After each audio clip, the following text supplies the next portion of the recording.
Vamos lá. Jesus revela-se ao cego.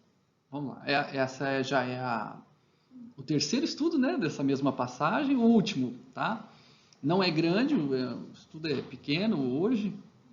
Então vamos lá. Após vermos a segunda parte da passagem da cura do cego de nascença, onde ele foi levado aos religiosos da época, aos fariseus, que não tinham respostas de como algo tão grandioso pudesse ser feito por um homem.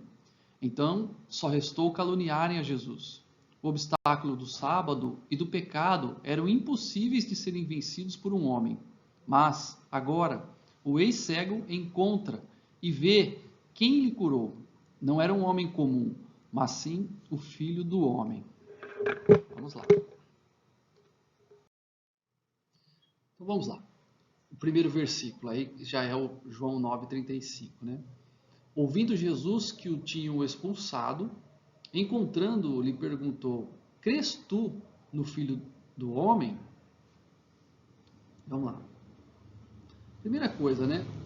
Está escrito lá o que, né? Ouvindo Jesus que o tinham expulsado, certo? Primeira coisa, essa frase é muito importante.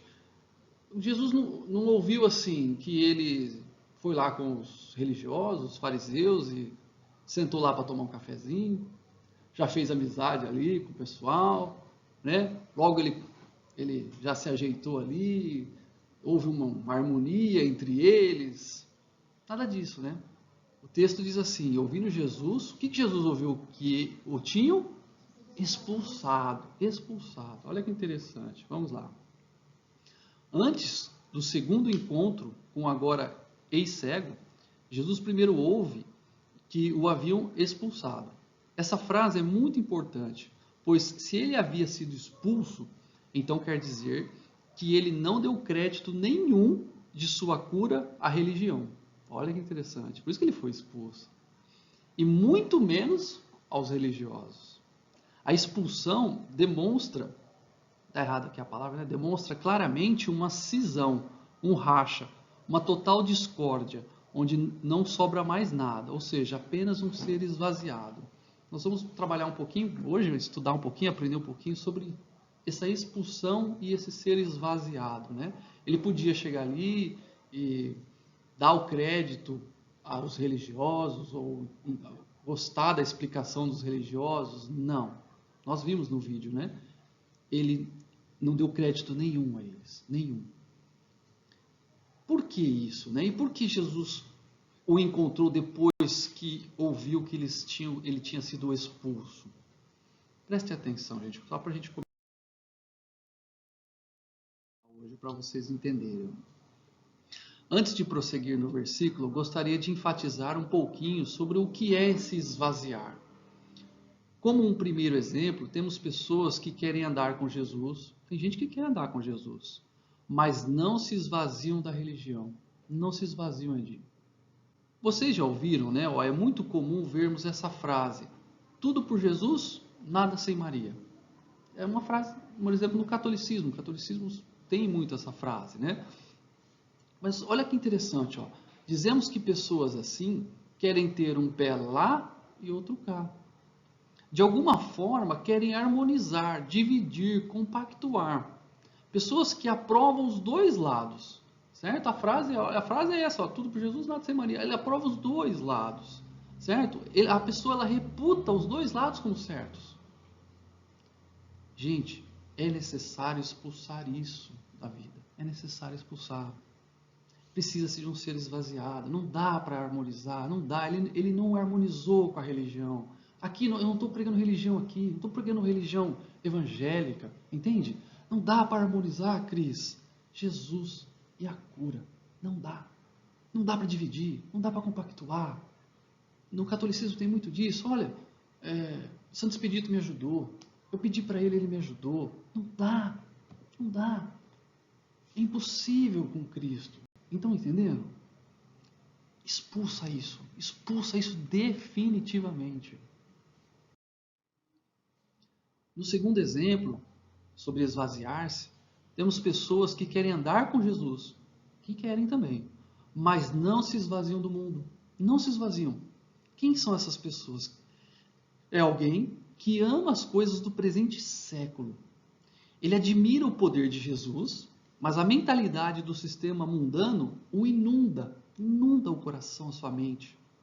Há um anseio, um desejo por satisfação pessoal. É esse que não se esvazia do mundo. Ele tem uma satisfação nessas coisas. Aquilo que agrada os olhos, ele anela ter ou conquistar. Ou até mesmo tem um desejo de descobrir mais. Quero saber mais e mais e mais. Nela, há uma certeza arrogante que confia no seu próprio poder e recursos. Eu me garanto, eu tenho recurso, eu tenho poder, eu tenho dinheiro, eu tenho 7 empregos. Uma presunção vazia que confia na estabilidade das coisas terrestres. É necessário expulsar isso definitivamente.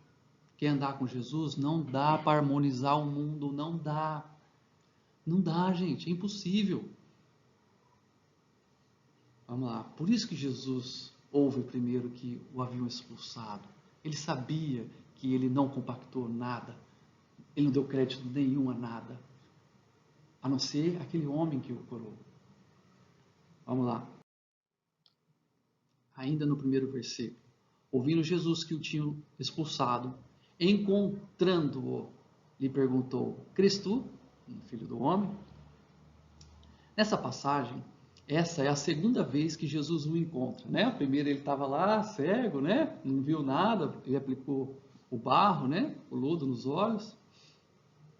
E vamos lá, encontro. Na primeira, Jesus o percebe, foi Jesus que o viu dessa maneira, né? E vai ao seu encontro para curá-lo. Jesus sabe que ele nasceu cego para que a obra de Deus se manifestasse nele. A obra é feita e a cura acontece. Mas é no segundo encontro, né? É agora, é no segundo encontro que o propósito da obra de Deus nos é revelado. Olha que interessante, o propósito não foi revelado na primeira vez. Ele foi lá, lavou, né, os olhos no tanque, mas qual era o propósito? É agora que nós vamos saber. Vocês querem saber? Ainda o primeiro versículo. Ouvindo Jesus que o tinham expulsado, encontrando-o, lhe perguntou: Crês tu no Filho do Homem? Essa pergunta, ela é para nós aqui ocidentais, e para quem não tem essa intimidade com a Bíblia, é engraçada. Nós aqui, nós dizemos assim: você conhece Jesus? Nós não perguntamos assim: você conhece Jesus? Já ouviu falar do amor de Jesus? Você já ouviu falar da cruz de Cristo? É mais ou menos isso que nós ocidentais, você já viu alguém chegar em você, ou você já ouviu essa expressão no meio? Eu estou há mais de 20 anos, nunca vi alguém chegar e falar assim: você crê no Filho do Homem? Nunca. Mas Jesus usa essa expressão para ele. O Jesus também não diz assim: você crê naquele que te curou? Não. Crês tu no Filho do Homem? Então, essa pergunta é tão importante que nós precisamos entender melhor um pouquinho. Nós já vimos em outros estudos, né? Mas vamos ver mais um pouquinho sobre o que é o Filho do Homem. Por que ele chega dessa maneira? Né? Vamos lá. Para responder à pergunta feita pelo próprio Jesus, se você crê no Filho do Homem, é necessário esvaziar-se e entender a pergunta. Para isso, precisamos aprender sobre a expressão que Jesus utilizou bastante no Novo Testamento para se referir a ele mesmo, que é Filho do Homem. Vamos aprender um pouquinho sobre ela. Então, vamos lá. Acho que peguei 2 textos aqui. A primeira vez que essa expressão Filho do Homem aparece é numa visão do profeta Daniel, lá no Antigo Testamento. Jesus ainda não tinha vindo ao mundo. Olha só, e a expressão já aparece. Ele era prisioneiro, Daniel, o profeta, né? Era prisioneiro na Babilônia. E o texto diz assim, Daniel 7, do 13 ao 14. Eu estava olhando nas minhas visões da noite, e eis que vinha com as nuvens do céu, como o filho do homem. E dirigiu-se ao ancião de dias, e o fizeram chegar até ele. Foi-lhe dado domínio, e glória, e reino, para que os povos, nações e homens de todas as línguas o servissem. Seu domínio é domínio eterno, que não passará, e o seu reino jamais será destruído. De quem que ele estava falando? De Jesus Cristo. Entende? Lá antes de Jesus, isso aqui é muito tempo antes de Jesus. Mas ele já diz, olha, esse que eu vi, esse Filho do Homem, olha, os seus dias não têm fim. O seu reino, o seu domínio é eterno, jamais vai passar, nunca vai ser destruído. É a primeira vez que a expressão acontece na Bíblia. No Antigo Testamento, se não me engano, eu pego na sequência do... Vamos lá. Isso. Já no Novo Testamento, a primeira vez que ela é usada por Jesus é na passagem da cura do paralítico, na qual Jesus perdoa os pecados dele. Nós vimos essa passagem, né? Olha lá, ó. Eis que lhe trouxeram um paralítico deitado num leito. Vendo-lhes a fé, Jesus disse ao paralítico: tem bom ânimo, filho, estão perdoados os teus pecados. Mas alguns escribas diziam consigo: este blasfema. Jesus, porém, conhecendo-lhes os pensamentos, disse: por que cogitais o mal no vosso coração? Pois qual é mais fácil, dizer: estão perdoados os teus pecados, ou dizer: levanta-te e anda? Ora, para que saibais que o Filho do Homem tem sobre a terra autoridade para perdoar pecados, disse então ao paralítico: levanta-te, toma o teu leito e vai para a tua casa. Nós vimos, né? Nós vimos essa passagem. É a primeira vez que ela é usada no Novo Testamento. Vamos lá, continuando. A expressão, então, Filho do Homem, denota o quê? A humanidade de Jesus, mas também está carregada com o plano divino da salvação. As duas coisas. Filho do homem, uma humanidade. Mas esse homem é divino. Estão compreendendo? O plano se origina muito antes que houvesse mundo. Muito antes. A segunda pessoa da Trindade se tornaria homem, sendo colocada por filho. Ou seja, a primeira seria colocada por pai. Onde está isso, Fabiano? Está lá em Hebreus 1,5. Simples, ó. Pois a qual dos anjos disse jamais: tu és meu filho, e hoje eu te gerei, e eu lhe serei pai, e ele me será filho. É o plano da salvação. Está lá os dois conversando.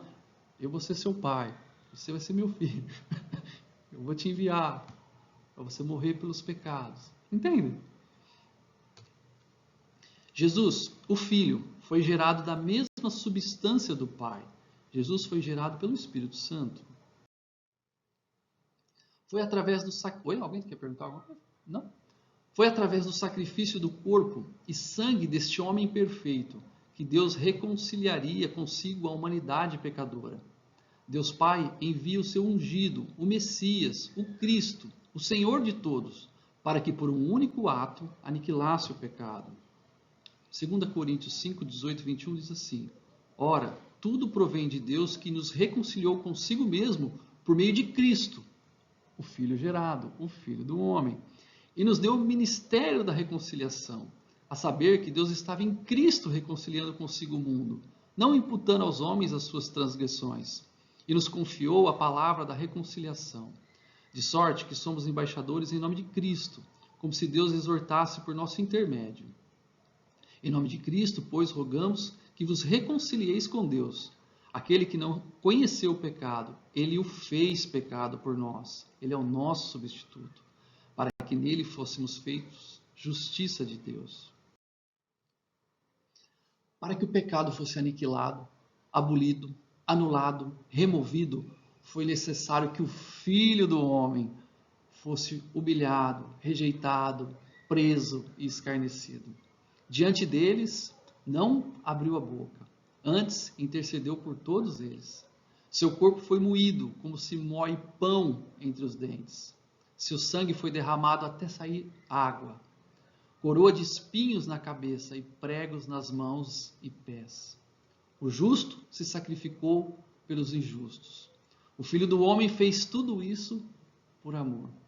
O Pai o ressuscita para que tenhamos a sua vida. Foi isso que Jesus perguntou ao ex-cego: crês tu no Filho do Homem? Estão vendo quanto significado, como está carregado de coisas essa pergunta de Jesus para ele? Crês tu no Filho do Homem? Jesus está perguntando tudo isso.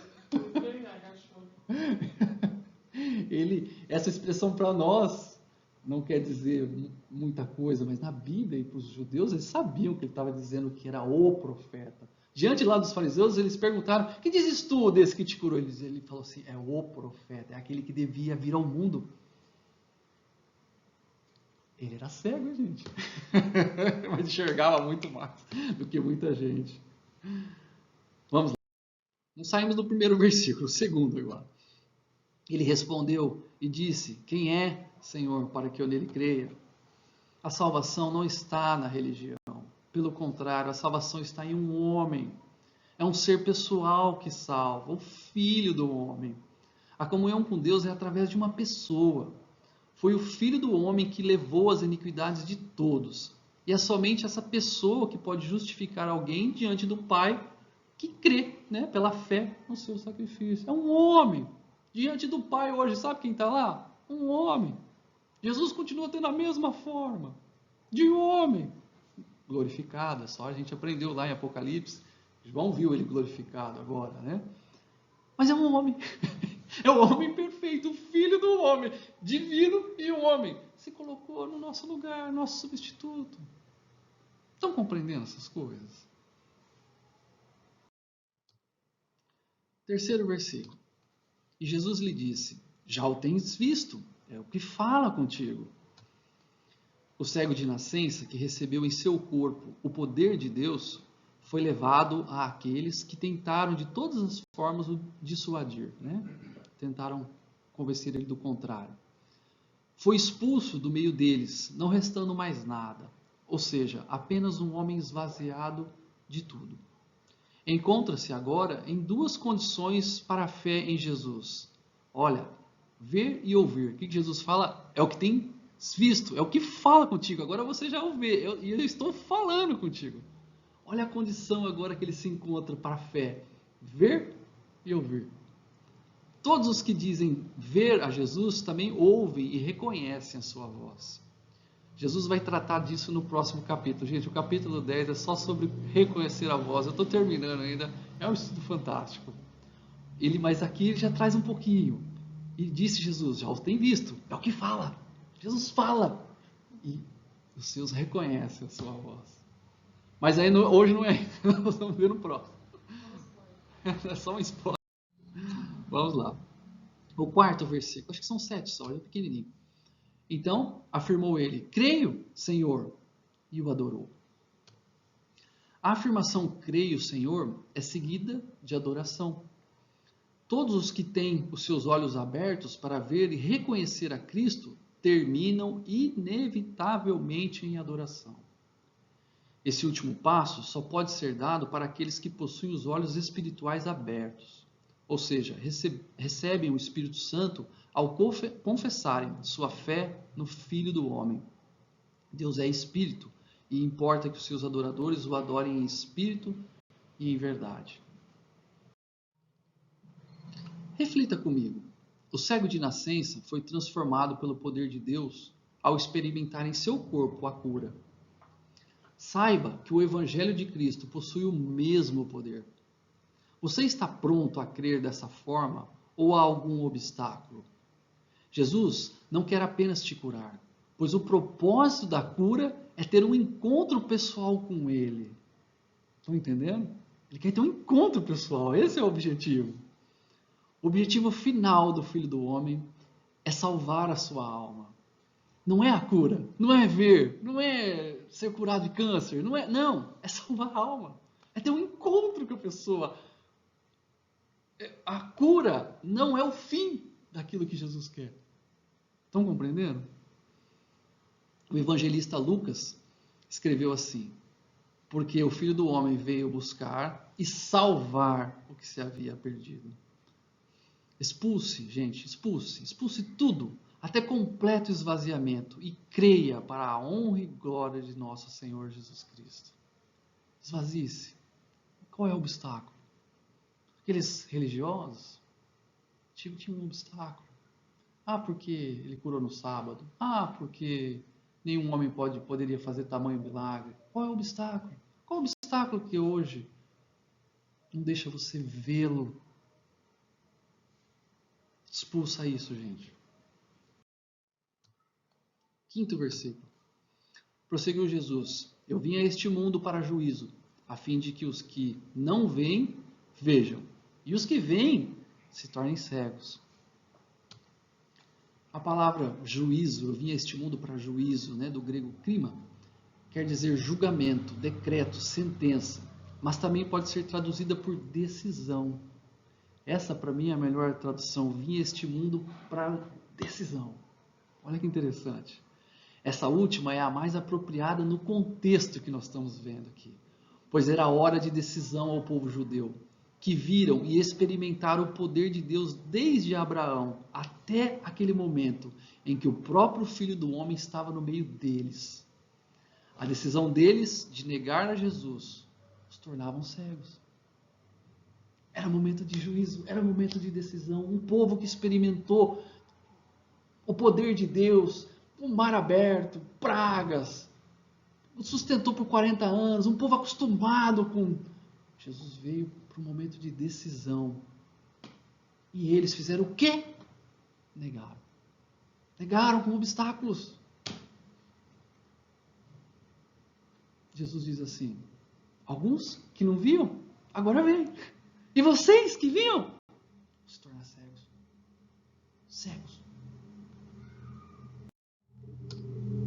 Reflita comigo novamente. O Evangelho é o poder de Deus para aquele que crê. Ao ouvi-lo, é possível ver o Filho do Homem e reconhecer a sua voz. A palavra de Deus é viva e apta para julgar os pensamentos e as concepções, os conceitos da mente. O homem, diante dessa luz na sua alma, só tem dois caminhos para decidir: crer ou negar. Não há meio termo, pois a própria Bíblia diz que a palavra de Deus ou salva ou condena. O que nega é alguém que não reconhece sua necessidade espiritual e diz que vê, tornando-se assim cego. Quem é o que nega? É esse, ó.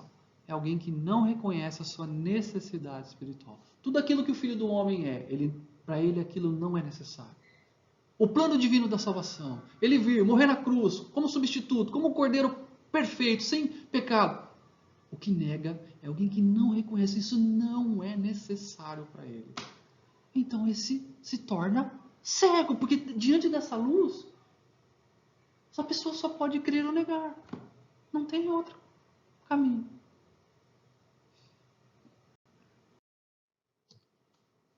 Sexto versículo. Alguns dentre os fariseus que estavam perto dele perguntaram ali: acaso também somos nós cegos? A pergunta é cretina, pois se nós pudéssemos refazê-la, seria assim. Olha só o que eles estão perguntando, na verdade, para Jesus, né?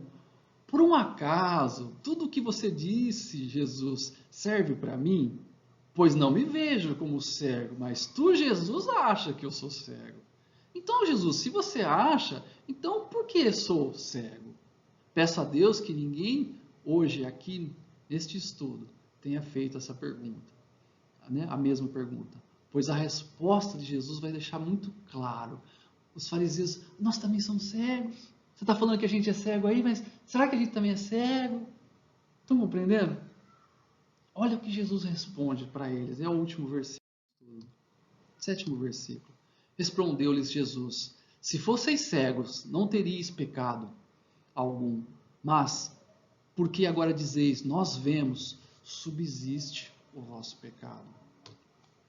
O cego de hoje não enxerga nele o pior dos problemas: o pecado.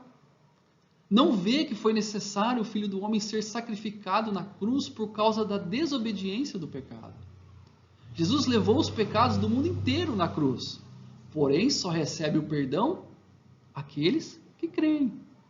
O cego de hoje olha para si e só enxerga alguém que não necessita de mais nada. O cego de hoje é o oposto ao esvaziado, pois está cheio de si mesmo e quer subsistir com o pecado. Ele quer viver junto com o pecado. O pecado não é problema.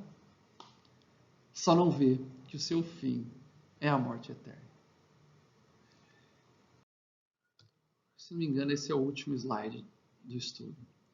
Finalizando, o escritor aos Hebreus relembrou um salmo que diz assim: hoje, se ouvirdes a sua voz, não endureçais o vosso coração, como foi na provocação. Hebreus 3,15.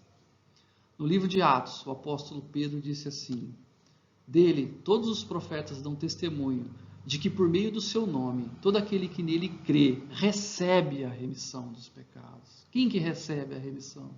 O que crê. E o próprio João escreveu assim: quem nele crê não é condenado. E o que não crê já está condenado, porquanto não crê no nome do unigênito Filho de Deus. Amém?